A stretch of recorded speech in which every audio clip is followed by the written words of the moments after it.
Welcome to another dive into history. Today, we're tackling a fascinating, yet turbulent, chapter in ancient history. The Jewish-Roman Wars, these conflicts, spanning nearly 70 years, forever altered the landscape of Judea and the Jewish people. By the end of this video, you'll understand what led to these wars, how they unfolded, and why their impact still resonates today. Let's dive in. The story begins in 66 CE in Judea, a province of the Roman Empire. Tensions had been simmering for years between the Jewish population and their Roman rulers, while several reasons. First, religion. Judaism was monotheistic, clashing with the polytheistic traditions of Rome.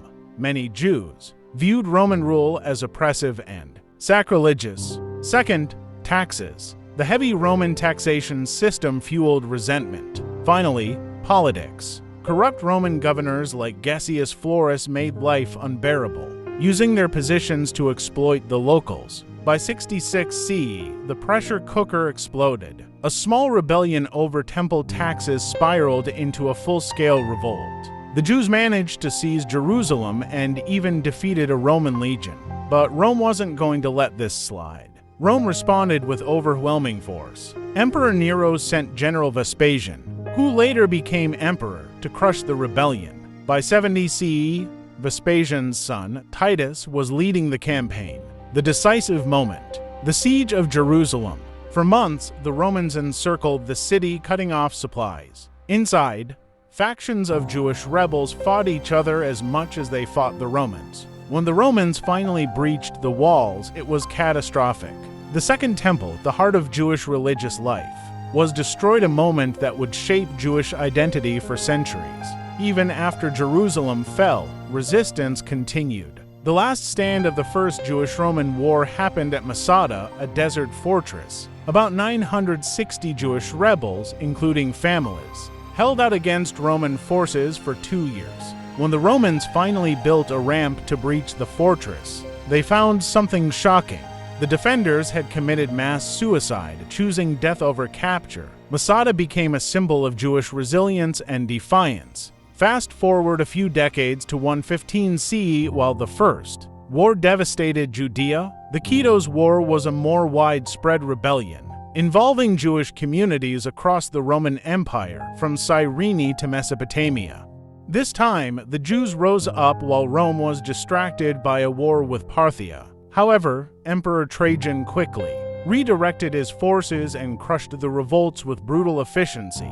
Thousands of Jews were killed and entire communities were destroyed. But the biggest revolt was yet to come.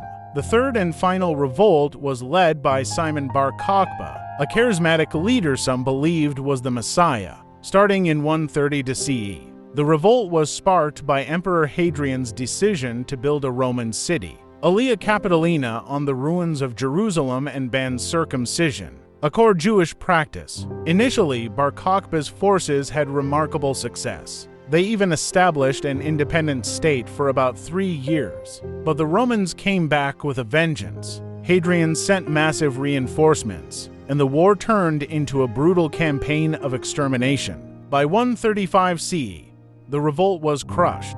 Bar Kokhba was killed, and Judea was left in ruins. The Jewish population was decimated or exiled, and the province was renamed Syria Palestina, a deliberate attempt to erase Jewish ties to the land. So, what's the legacy of these wars? For the Romans, they secured control of Judea, but at a huge cost in manpower and resources. For the Jewish people, the consequences were even greater. The destruction of the Second Temple marked the beginning of the Jewish diaspora, a scattering of Jewish communities across the world.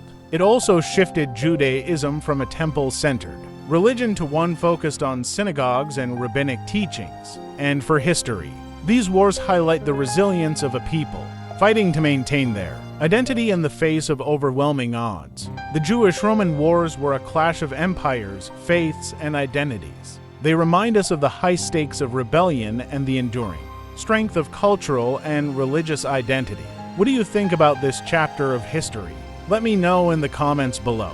Don't forget to like, subscribe, and hit that notification bell for more deep dives into the past.